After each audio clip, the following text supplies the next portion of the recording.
Hey, it's Sparky, Fifer, 1250 AM, The Fan, beautiful Milwaukee, Wisconsin. Ryan Horvat is here as well from BetMGM tonight. Catch him weeknights with Nick Ashu and Trista Crick. I'm part of the BetQL Radio Network. Follow him on Twitter at Ryan Horvat and follow me at Sparky Radio. Talking some Packer football. Packers and Bengals get ready to play on Friday night. Their first preseason game for both of them. Should be fun to see. Obviously, no Joe Burrow for the Bengals. There was no Joe Burrow as well when they played the Green Bay Packers. Their joint practice earlier this week. I did a podcast afterwards on Wednesday. We have not heard from Horvat yet as far as that joint practice and what he read off of it. Thoughts on what you read on the joint practice from the Packers and Bengals from Wednesday, Ryan? Big Elton Jenkins fan. I like his toughness. I like that if somebody gets out of line, he's going to step up and throw him around a little bit. Multiple fights, yep. Yeah, multiple fights. I like that, though, because this is a young team. And, also, like on the defensive side of the ball, you got a bunch of dudes like Kenny Clark. On the other side of the ball, you do have some veterans like David Bakhtiari, like Elton Jenkins. And my biggest question mark going into the season, like the young guys, we know they're probably going to rally around each other. But the veterans, like, do they want to be there? David Bakhtiari, I'm not really sold by his comments. Even when they asked him about Jordan Love, how did Jordan Love look today at practice? He's like, first ballot Hall of Famer. And I get it. He's being funny. Yeah. He doesn't seem like he's really on board with this. He kind of seems like he'd rather be in New York with Aaron. And I completely understand that. I would too.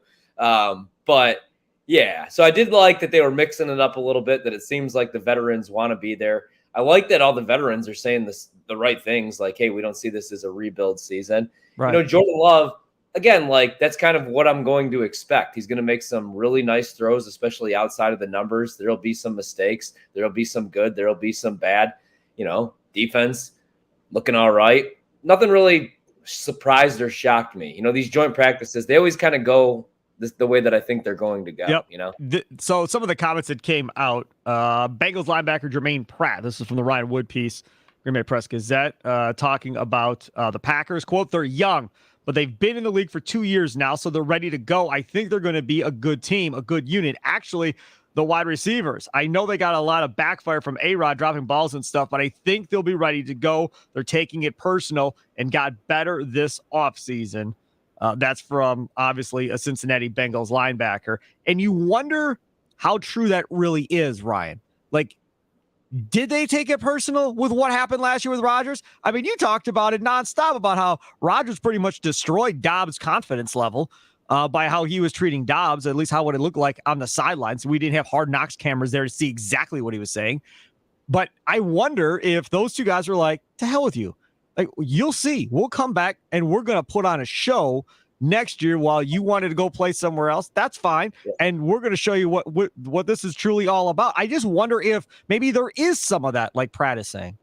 Yeah, and that was actually one of the highlights from the joint practice, at least that I got to see the clip of, was the Jordan Love, the throw to Romeo Doubs, the deep ball. And Dobbs looks good, and I think Dobbs might end up being the number one guy. Like Christian Watson is going to rack up the yards, and he's going to be the burner, the guy that could take the top off the defense. But I think Romeo Doubs is going to end up being the underneath or the possession wide receiver. I really like Jaden Reed. It looks like he's going to probably be the number 3, although I like Torrey too. So, the good thing is like all these guys are going to get their opportunities. They're going to get their reps, especially now tonight that we start preseason action.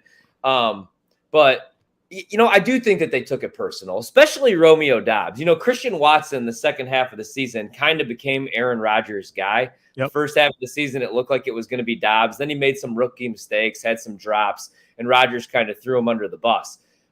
With Watson, he was probably feeling good about him and Aaron's relationship. But the first 8 weeks of the season, he struggled to stay on the field. He had that terrible drop week 1, literally the first play of the season that should have went for 6. So, yeah, I think that they probably took it personal. Also, what they're probably taking personal is, they're watching Hard Knocks. And if they're not watching Hard Knocks, they're at least seeing the clips, or they're hearing about Rodgers' relationship with his young teammates. Right. Him and Garrett Wilson, him telling Sauce Gardner and guys on the defensive side of the ball, you're going to be here soon, talking about the Hall of Fame in Canton. They got their little hand motions. So I'm sure that they're probably taking that pretty personal. Like, wait, he's at every single day of OTAs. He's putting in the extra work with these young receivers, but last year He was just throwing us under the bus. Hanging out with the young guys, going to events and stuff. Didn't hang out with any of us off the field that we know of, other than the team parties or whatever they did that Rodgers said they had. But, like, I'm going to defend, like, Rodgers was crabby last year, and I don't blame him, man, because when you look at, like, he thought that it was going to be at least one more run with Devontae, and they disrespected Devontae. Devontae didn't want to play for the franchise tag, under the franchise tag. I completely understand that. Felt disrespected by Goot. So then Rodgers is like, wait a minute, we have to do this over again? We're coming off back-to-back 13-win seasons, and now I have to throw to 3 rookies and Sammy Watkins. So I get it, but, yeah, you wanted to see a little bit more leadership, and now you're seeing that in New York. But at the same time, man, that offensive line for New York, like we've talked about on this podcast the last 2 months, is already shaky. Well, they said he was losing his patience. He was losing his patience in the joint practice. He was losing his patience with it. They went 3 and out on a 2-minute drill, and he was hot. And again, get ready. This whole made-for-TV Aaron Rodgers on Hard Knocks that we saw in episode 1, mark my words, this is not going to be the same Aaron Rodgers in the regular season. This happy-go-lucky, oh, it's okay, buddy. Here, I'll show you what to do. There's no way that's going to last. There's just no chance. And I hope they understand that going forward. All right, here's another quote from the joint practice. Bengals veteran quarterback Mike Hilton on Jordan Love. Real strong arm. Obviously, that's what he's been known for, but you can tell he's seeing things a little slower and his process is a little faster. So I feel like Green Bay got a good one. Bengals defensive tackle, the one who obviously got into with Elton Jenkins, DJ Reader, said this of Jordan Love. He seemed more confident under center. He seemed like he was feeling good. The offense was doing what it was doing. He was having a good day. He looked decent back there. He wasn't just running to take off, wasn't doing any of that stuff. He was trying to go through his reads. We did a good job of staying off of him. I thought he was decent. He had a good demeanor back there. I look at a lot of quarterbacks and see what they've got going on, especially because I'm right there on the ball. He has a good demeanor and things like that, says DJ Reader. Now, again, am I reading what everybody is saying about other quarterbacks around the league and young quarterbacks around the league and all these from all these other teams? I have no idea. So my question to you is, Horvat, are you buying what the Bengals defenders are selling on the Packers, or are you thinking that they're just being nice because they're talking to Packer beat writers? I think I'm like kind of in the middle. I think that they probably think, hey, this Jordan Love kid, he's solid. He's not going to be a complete bust. He looks pretty good. He can make the throws. But at the same time, like Mike Hilton picks him off. And then he's like, actually, I was impressed. He made the right read. I'm just a 7-year vet.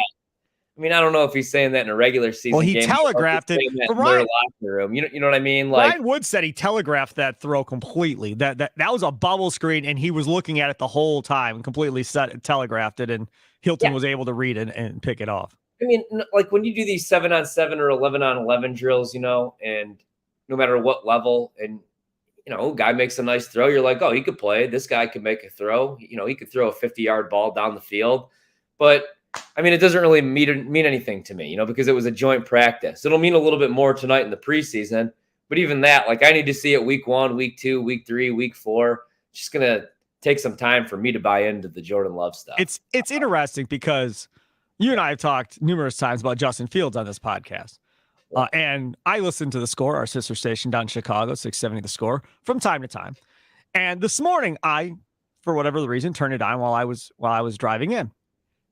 And they were talking about Justin Fields, and they were walking everything back that they had been saying up until this point, because Fields apparently didn't look all that great again. This last practice got picked off again by Tyreek Stevenson, or is that the guy's name? I think that's who it is. Anyhow, got picked off or whatever else. And they're going, hey, look, maybe he's not going to be great, but if he can just be good, that would be a good step forward from last year. And they had whoever does the Bears or whatever is down there watching Bears practice. He goes, does he look better than last year? Yes, he looks better than last year. He goes, but I'm not ready to say he's going to take some huge jump this year based still on what I'm seeing out there and what he's doing throwing the football. So they're kind of walking it back and telling Bears fans to maybe lower your expectations of MVP and Pro Bowl, and he's going to have some unbelievable season. Like, give him a chance to grow, let him take the next step, and whatever that ends up being, be happy with that as long as he's better than he was the previous year, which is interesting because like 3-4 weeks ago, they were all going crazy about how great Justin Fields was going to be this year. And now they've kind of walked it back after a couple of weeks of training camp. Well, and it's hilarious because I don't know if they're trolling, but I see like the Parkins and the Spiegel account just ripping into Jordan Love and, all the there's a lot of Packer and Bear fans going back and forth. I didn't see those guys doing anything, but just in general, for the last 2 weeks, there's a lot of Bear fans going, Packers are going to suck. Jordan Love sucks. Packer fans going back, you've sucked for like over a decade. Why are you even trash talking us at this point? Bear fans are so desperate for the Packers to be bad that if Jordan Love is good, there's going to be people like jumping off bridges all over the city of Chicago if Jordan Love is good and they win a division in Jordan Love's first year. Like Bears fans aren't going to know what to do with themselves if the Packers win divisions with Jordan Love next. Here's what I'm going to say about Jordan Love, and I don't want anybody to get mad at me. I think Jordan Love could be a good quarterback. I don't know that Jordan Love could be a great quarterback. If he's good, I'm happy.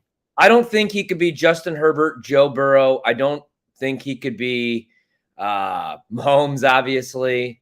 Can he be Garoppolo? I think he could be better than Jimmy Garoppolo. That should be good enough. If your defense is good, that's good enough to be in the playoffs every year and give yourself a shot.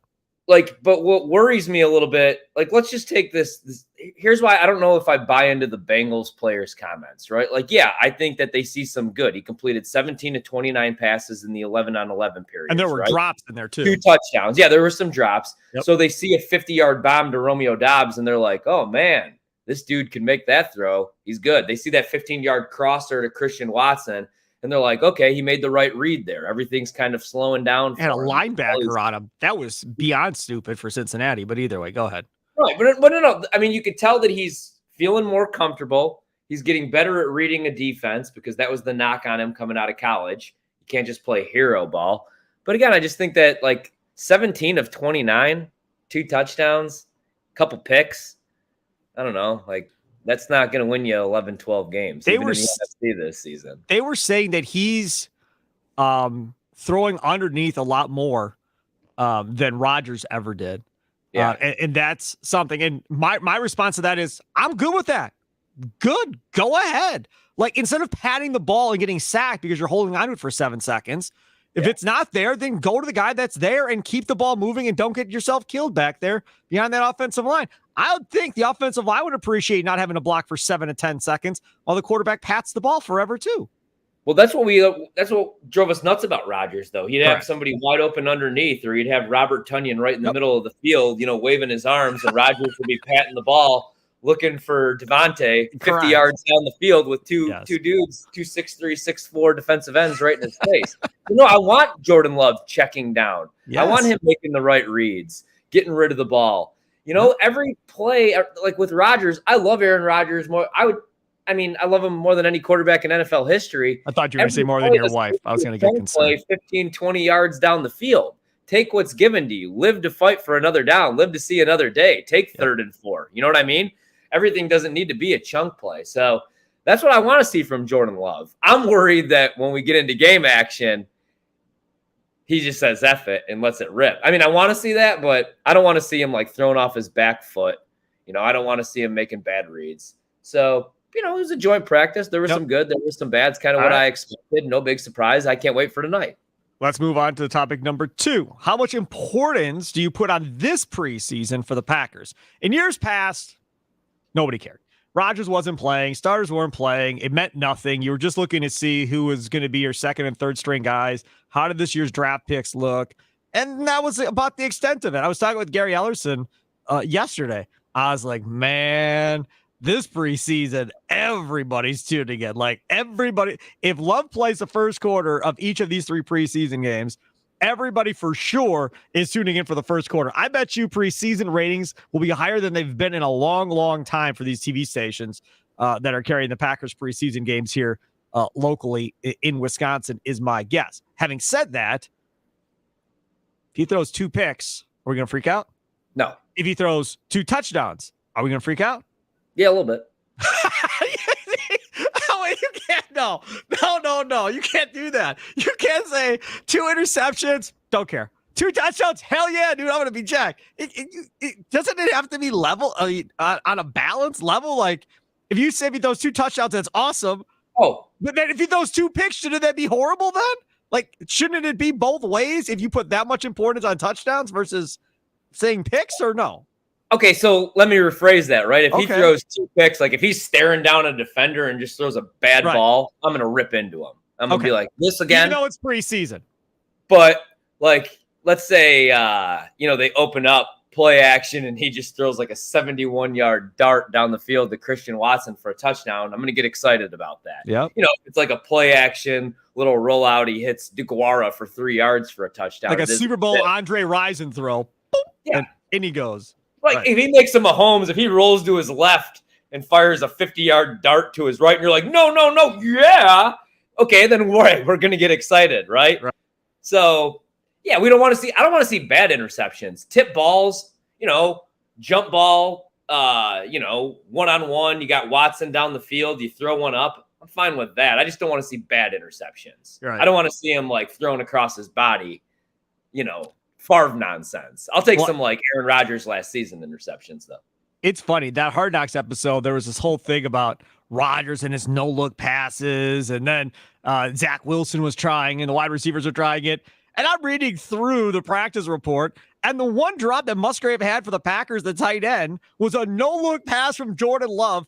And I think it was Ryan Wood that described it as it hit him between the 8 and the other 8 in the chest. It bounced right between both 8s, and it bounced off his chest. Love was looking one way, threw it back toward him, and Musgrave must not have thought he was going to throw the ball, obviously, because he wasn't looking at him, and it bounced right off his chest. That's the type of stuff. When you're in college, you don't get those type of throws from your quarterback probably in college. So you always kind of have to be ready for that type of stuff. If he's going to do something crazy, the guy on the other end to make it look crazy has to be ready to make the play. I have some bad news for everybody that overreacts to the no-look passes. Like every time Mahomes does it, Bleacher Report, everybody clips it. It's all over social media. Rodgers does it. It's all over social media. I got bad news for you guys. Every quarterback in the league and most of the backups and third stringers can do the same thing. Dan Marino was doing that years ago. More than anybody. Yep. Matthew Stafford actually probably does it better than Aaron Rodgers and Patrick Mahomes, but nobody talks about that because it's Matthew Stafford. Correct. The no-look pass, like, come on now. Now, obviously, like, wide receivers aren't making Garrett Wilson and Sauce Gardner aren't making that pass, but any quarterback can. That's like when I, like, laugh at people who are like, did you know Tom Brady, Russell Wilson, Kyler Murray, this guy was a baseball player? Well, of course they were baseball players, Sparky. They throw, like, 98 miles per hour. That's why they're able to, throw a football like that. Right. So, yeah, that's that whole part of Hard Knocks. I was like, God, this is so overrated and stupid. 1,000% agree with you. 1,000%. But again, most fans don't think like you do and don't look at it that way. So it's from the entertainment aspect, it's very entertaining, and it brings Rodgers stock even further in the whole deal. All right, let's move on here. Got one more. Wait a minute, hold on. I didn't even get to answer the question. Oh, all right, I'll go back. Sorry, go ahead. This is my favorite question. You put on the preseason. So this is my favorite question. So for me, this is the most important preseason in Packer football history. Oh, Lord. Even more important than Rodgers' first year. Because, like, with Rodgers' first year, he had been sitting behind Favre for so long. And, like, most of us wanted him traded for Randy Moss. Some of us wanted him gone. Some of us didn't even want him there in the first place. It was like, all right, if this guy doesn't pan out and he's a bust, we'll just move on. We'll draft somebody else. Also with Rodgers, like, we all saw that Cowboy game when he came in for Favre, and we're like, oh, wow, he looks like the guy. So we all felt pretty good about Rodgers and the offensive side of the ball. We obviously had concerns about the defensive side of the ball, and rightfully so. They were But you had good veterans all around Rodgers on that offense. Yeah. You had guys like Donald Driver there. You know what I mean? Like, we knew what the offensive line was going to look like. Other than Jordan Love, Aaron Jones, like, everybody's pretty much fighting for a spot. I mean, the offensive line, obviously, David Bakhtiari is going to be your left tackle. Elton Jenkins is going to be your left guard. We're thinking Josh Myers is going to be your center. John Runyon at guard. But Royce Newman, of course, unfortunately, is going to get a look. Zach Tom, most likely going to be your right tackle, it looks like. But, I mean, everybody on that offensive line is fighting for a spot. Jaden Reed is fighting to become that third receiver. You also, obviously, you have Torrey there. You have Christian Watson and Romeo Doubs looking to take that next step. But I'm really excited to see the defensive side of the ball. We know Jair and Rasul Douglas are going to be your corners, and Eric Stokes, when he's healthy, is going to be out there. But who are the safeties? Because I know Savage has looked good at times in practice when he's picking off Jordan Love, but he hasn't been any good. Oh, he's starting. It sounds like it's him and Owens. It's what it sounds like. Him and Owens, yeah, but so no Ruby Ford in the starting lineup. I mean, how's he going to get on the field? That's what I'm excited to see, though, is there's a bunch of dudes just fighting for spots. It's not just, hey, is Love good? Right. It's which wide receiver is going to make that leap, that next step? Who the hell are the starting safeties? Who's going to give Kenny Clark some help on the defensive line? Is Kenny Clark going to show up this season? There's so many question marks. So I'm jacked for this preseason. And Kenny Clark in a different role. I mean, that's the other thing about all this. He's in a different role. He's not playing over the nose anymore. They slid him out. So from that aspect, it's really different. By the way, your text message you probably sent me a long time ago, I just got that said you were ready to go for the podcast. Oh. It just came to my phone. So love being in a radio studio with a cell phone because you never get stuff on time. Okay, here we go. Here's the last one. Confident, concerned, and curious. Something that we used to do on the Wendy's Big Show all the time before regular season games, and we did it before preseason games too. Gary and Leroy hated it with a passion, but we still did it anyhow. What are you confident in going into the Packers-Bengals game tonight, Ryan Horvat? What are you confident in? I clipped this one for me. I am confident that the Packers are going to win this game by at least 1.5 points. Unfortunately, now that spread is at 4. I don't know if they win this game by more than a field goal, but I think Green Bay is going to win tonight, and I think they're going to look really good in the first half of this game. I think we're going to see some good from Jordan Love, which leads me to what I'm concerned about. I'm concerned that if Jordan Love does throw those 2 touchdown passes, that everybody on social media is going to come after me, even though, Sparky, you could see it under Ryan Horvat the first. I'm a Packer and Jet super fan. The Jets are my side piece team only for the next 2 years. I will be rooting for Aaron Rodgers, the man that sacrificed his mind, body, and soul for our Super Bowl team for the last 2 decades. I'll be rooting for him. I'll also be rooting for my squad, the Green Bay Packers, carrying the G. I woke up this morning, blasted G-Force. I'm concerned that everybody's going to forget that once again, think I'm a Jordan Love hater, and come after me on social media when our boy throws for 210 yards, 2 touchdowns, no picks against that Bengals secondary. I'm curious to see who steps up on the defensive side of the ball in that secondary that we're not talking about, because we're not going to see Jair. We're not going to see Stokes. We're not going to see Rasul Douglas. Valentine. I want to see who that next guy is, man. I want to see who that nickel corner is.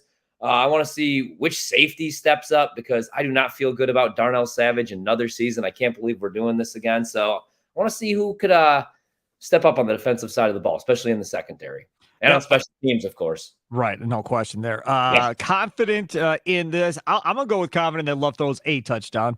I'm not going to go to 2, but I'll say he gets at least a touchdown pass. I feel like a lot of the Bengals first-team defenders probably aren't going to play.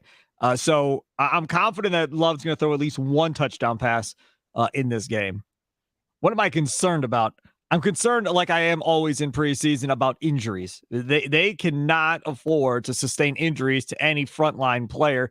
This team simply is not deep enough to sustain an injury to a top line player. And you can say, well, I got a bunch of receivers, right? But if Watson goes down, they don't have anybody that can replace Watson, I don't believe, at this point, that's ready to go. If Aaron Jones goes down, A.J. Dillon is not Aaron Jones. Like, that is a huge loss for this Packers offense if something were to happen to Aaron Jones. I wouldn't play Aaron Jones. I haven't seen if they're playing him or not, but I wouldn't play him. Jordan Love, obviously, another big deal if something were to happen to him.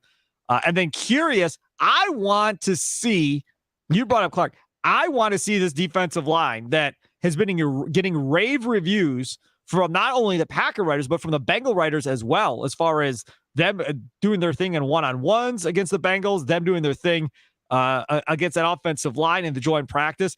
I want to see what we see out of this Packers defensive line tonight.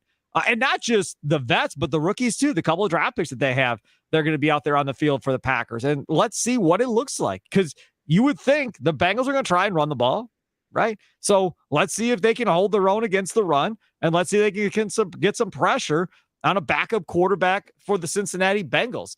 I'm also curious to see what kind of fan turnout it's going to be for Cincinnati tonight for the Bengals. Because, Green Bay, they get 65,000 people for a damn family night practice, Horvat. And you see a lot of these preseason games on TV, and stadiums are half full, right? They're not even sold out for a lot of these preseason games. Yeah, man. Like the only place I would ever go, I got to be honest with you, Spark. The only place I would ever go see a preseason game, you couldn't pay me to go see a preseason. Well, you could probably pay me to do anything. We do Lambeau Field.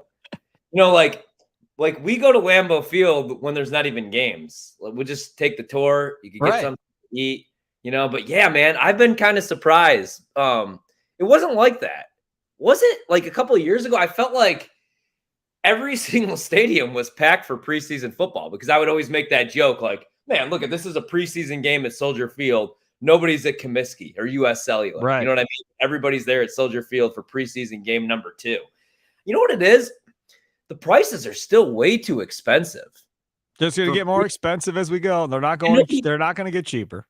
And here's the other difference really quick is that guys don't play anymore. Back in the day, guys the difference is now, like in the off season, guys actually take care of themselves. We should talk to Gary about this. Like back in the day, remember linemen would come into camp with like cases of beer, and all off season they would be hunting, fishing, and drinking. Now, like even the linemen, man, like they're putting in the work all off season. But guys, you don't want to risk injuries anymore. But guys would always play at least a drive, and maybe in that first or probably the second preseason game. But remember that third preseason game was always the tune-up where your starters were going to play an entire half. So those tickets would obviously be expensive. Fans wanted to get out there and see the starters, but I don't blame fans for not wanting to get out there and watch Sean Clifford. Oh, by the way, hold on. Before we wrap, I know we got to go. Concerned. Here's what I'm concerned about.